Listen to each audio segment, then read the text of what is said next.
Bonjour Emmanuel de Marcy-Morta, vous êtes le directeur du Théâtre de la Ville et nous sommes sur le plateau de votre nouvelle création qui inaugure la saison du Théâtre de la Ville avec toute la troupe du Théâtre de la Ville. Et donc vous ouvrez en janvier avec la nouvelle création, Le songe d'une idée de Shakespeare, mais dans une nouvelle traduction de François Regnault. Pourquoi est-ce que vous avez éprouvé le besoin d'une nouvelle traduction? Alors d'abord, avec la question de la traduction est très très importante dans des œuvres, je dirais, du XVIe siècle, du XVIIe, mais jusque de tous les temps. C'est-à-dire que la question de retraduire une œuvre originale, à chaque, je dirais, époque, il faut s'interroger.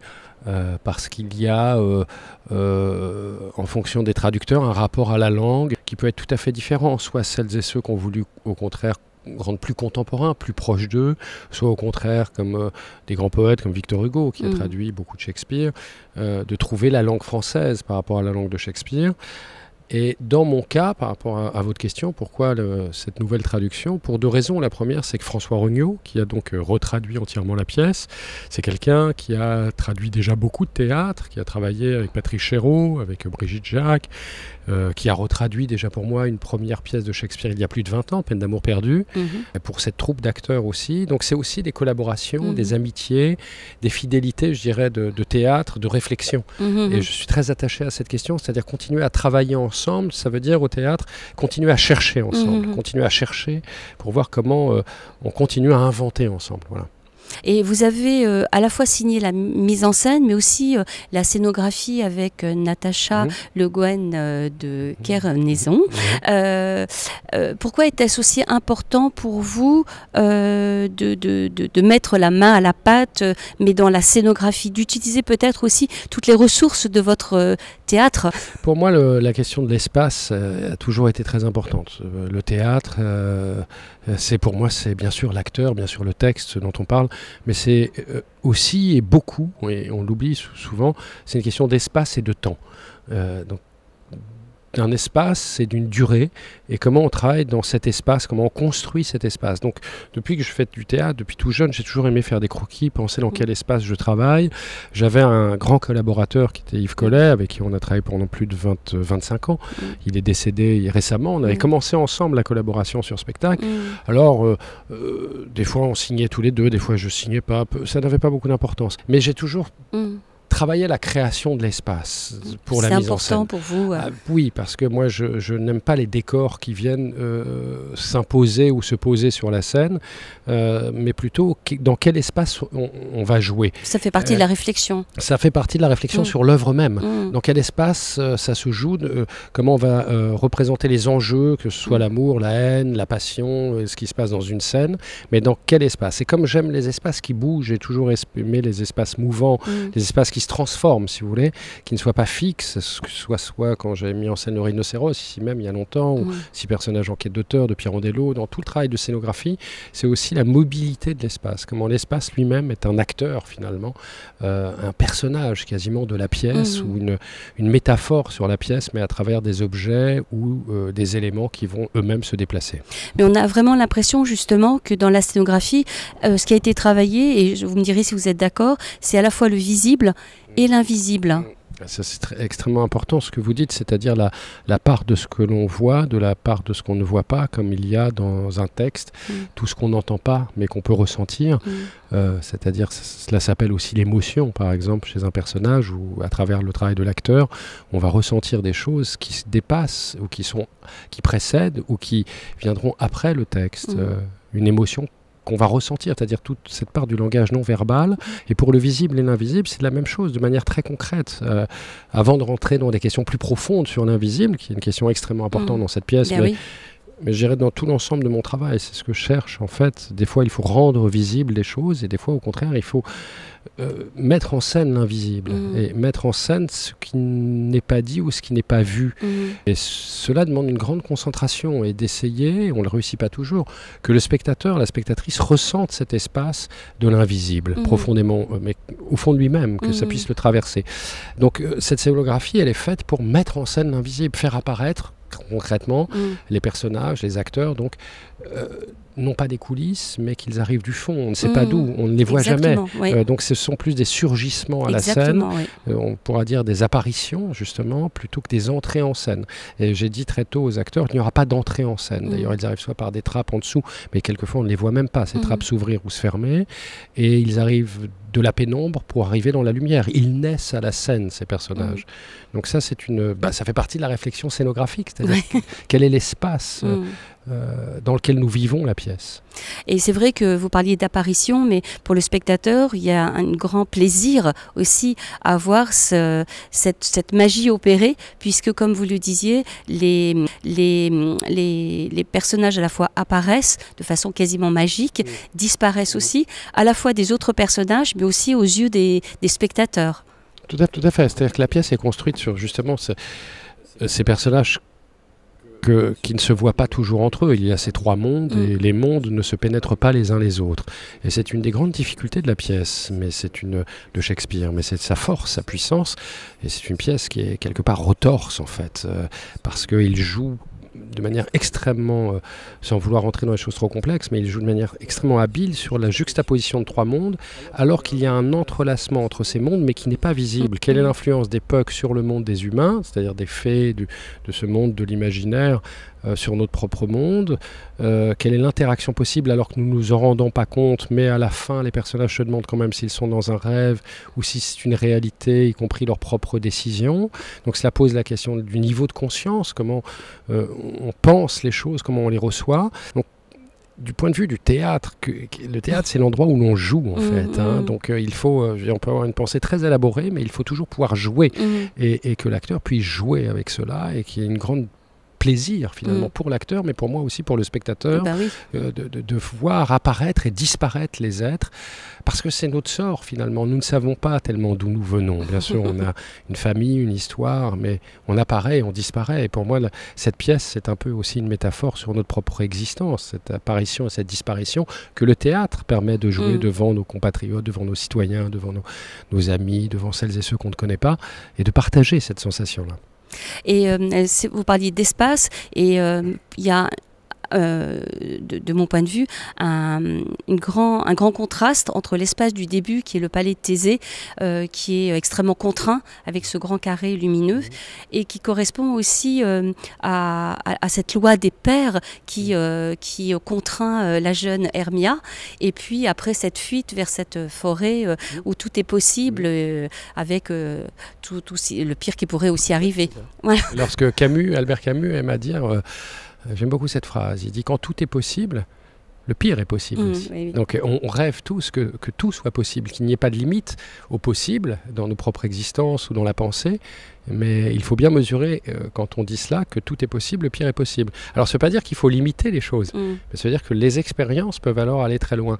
Et effectivement, du point de vue de l'espace, il est important pour moi qu'on ait un espace très clair, j'ai envie de dire, très délimité justement, ce carré blanc au sol avec ce tissu, ce tapis sur lequel les acteurs jouent, dans quelque chose de très presque formel finalement, où la forme est importante justement, enfin est visible en tout cas, et où la parole doit s'inscrire dans une forme.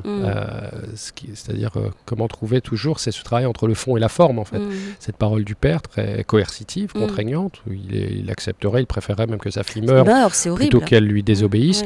Oui, mais ça arrive, je le dis banalement exprès pour dire que c'est proche de nous, ça arrive dans plein de pays, ça arrive même sans que, il n'y ait pas le désir de mort, mais le désir que nos enfants nous obéissent, parce qu'on pourrait se dire, mais est-ce qu'aujourd'hui, c'est un peu loin de nous, un père qui préférerait finalement que sa fille meure, mais sans aller jusqu'à la mort, c'est le désir de l'obéissance, le désir que l'autre nous obéisse, et ce pouvoir paternel ou de la famille. Vis-à-vis d'une jeune fille. Oui, qui elle veut parcourir le monde, découvrir l'amour et aimer qui elle veut et faire comme elle le souhaite. Donc là, on a bien cette question d'émancipation qui est posée évidemment comme sujet premier. Qui est extrêmement moderne aussi. Oui, mais qui est dans Roméo et Juliette, qui est dans le drame aussi de Pyramétis B, que Shakespeare reprend. Alors ça me permet de le rappeler, c'est-à-dire que Shakespeare opère une chose extraordinaire. C'est pour ça que j'ai un ami de théâtre qui est décédé qui disait c'est le premier de la classe, de tous, de tous les auteurs. C'est celui qui, prenons la question justement du rapport amoureux et de la désobéissance.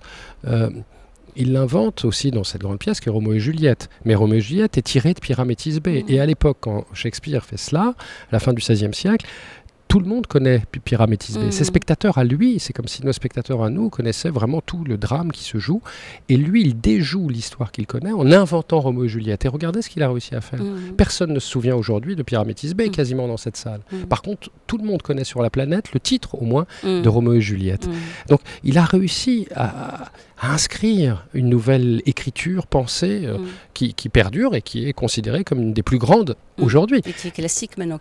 Voilà, oui, mais qui est un peu, il n'est pas battu. Il reste le number one.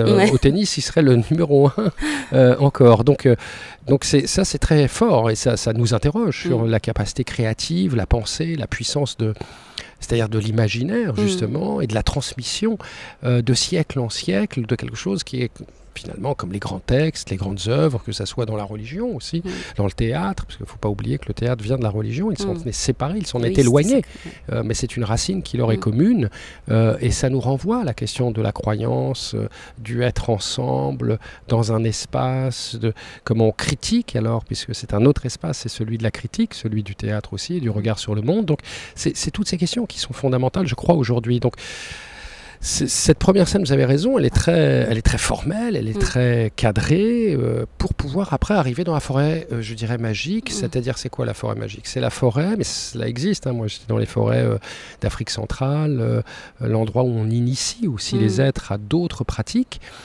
Où le mystère du monde invisible par les racines des arbres, y compris leur communication entre eux, indépendamment de nous, espèces humaines, mais aussi ce feuillage, cette vibration des feuilles, où c'est un espace qui a, je dirais, depuis la nuit des temps, mais pour l'espèce humaine, en tout cas, une très très grande importance. Donc d'aller dans cette forêt, c'est s'émanciper de la ville. C'est ce rapport aussi entre cette forêt et cette ville.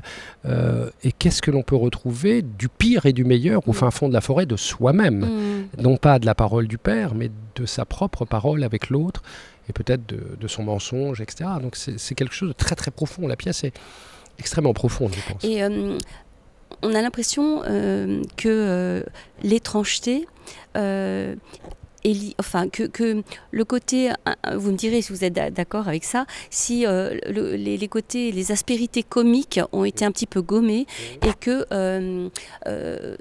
l'étrange est lié un peu à l'inquiétude. Il y a quelque chose qui lie l'étrangeté à l'inquiétude. Je dirais deux choses. L'étrange inquiétude du monde, c'est quelque chose qui existe. C'est quelque chose qui est en nous. On est inquiet par notre propre avenir et on est inquiet par l'avenir du monde. Et il y a quelque chose d'étrange finalement dans cette inquiétude. Et il y a l'étrangeté aussi liée à ce qui nous est étranger. Et ce qui nous est étranger, justement, par les armes, j'ai envie de dire, comme disait Albert Camus, mais aussi Ionesco, par les armes de la culture, cette fois, de la pensée, de l'imagination, par la force du théâtre, parce que je crois à la force du théâtre, profondément, et de plus en plus. Parce qu'il y a de plus en plus de gens qui voient du théâtre, contrairement à ce qu'on pense, et que ça traverse de plus en plus d'êtres. Donc je crois que si nous y croyons mieux et que nous travaillons mieux pour tous, eh bien les résultats porteront. Ça, je pense vraiment. Mais ça demande un effort, c'est un choix dans la vie. Et ça n'est pas que de diriger, alors, c'est d'être traversé par la nécessité absolue de cette relation d'altérité qui existe dans la pièce. Donc par rapport à votre question sur je dirais côté farsesque ou la farce dans le langage. Souvent, la pièce est montée, c'est vrai, avec mettre en avant la comédie. Mettre en avant la comédie. Bon, c'est un choix, je l'ai vu, mais j'ai souvent regretté, alors que la force invisible de la pièce ne m'apparaisse pas. Et en travaillant avec les acteurs, j'ai souvent dit, attention, il faut qu'on fasse des choix, et on va trouver les points d'équilibre. Et ce point d'équilibre, il est encore au travail, il sera longtemps au travail. C'est un spectacle que nous continuerons à jouer. Vous savez, moi, il y a des spectacles que j'ai faits qui vivent pendant 25 ans. C'est énorme. 25 ans, il y a des acteurs qui sont là pendant 25 ans. En tout cas, on peut opérer des choix sur la durée. Il y a des choses qu'on va découvrir. C'est comme lire et approfondir un texte. Bien sûr. Approfondir pendant toute une vie. des textes reçus, le lire autrement, le comprendre. On ne comprend pas à la première lecture ou même pendant 5 ans. Il y a d'autres durées. On peut faire un spectacle qui vive qu'1 an et puis c'est tout. Mais il y a aussi d'autres durées pour les choses. Ce texte-là, je le connais moi depuis plus de 25 ans. Je l'ai monté avec des très jeunes acteurs amateurs au lycée Claude Monet. J'enseignais là-bas quand j'avais 20 ans.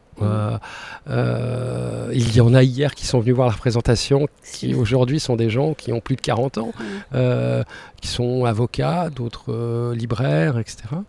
Un journaliste sportif qui jouait POC à l'époque.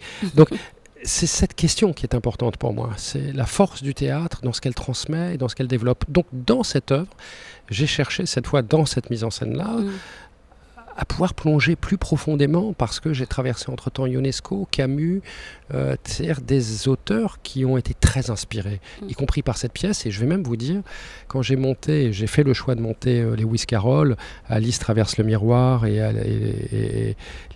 Alice au pays des merveilles, dans une adaptation de Fabrice Melchior, eh bien là, en travaillant sur le son, je comprends Lewis Carroll. C'est-à-dire comment, dans la tradition et la connaissance anglo-saxonne, il y a des éléments de Puck dans Alice, et comment vous retrouvez dans le personnage de Alice des éléments de Puck entre ce qui est de l'ordre du rêve, ce qui est de l'ordre de la chute, tout simplement. Donc c'est une grande traversée humaine. Donc il y a quelque chose qui est d'ordre de l'angoisse profonde de l'être humain face à sa propre vie, et en même temps du plaisir du jeu. Donc c'est cet équilibre, oui, que l'on cherche. Je vais vous remercier énormément, Emmanuel de Marcy-Motta, pour cet entretien accordé à M. Lassène, très éclairant. Merci encore. Je vous remercie. Merci encore. Merci.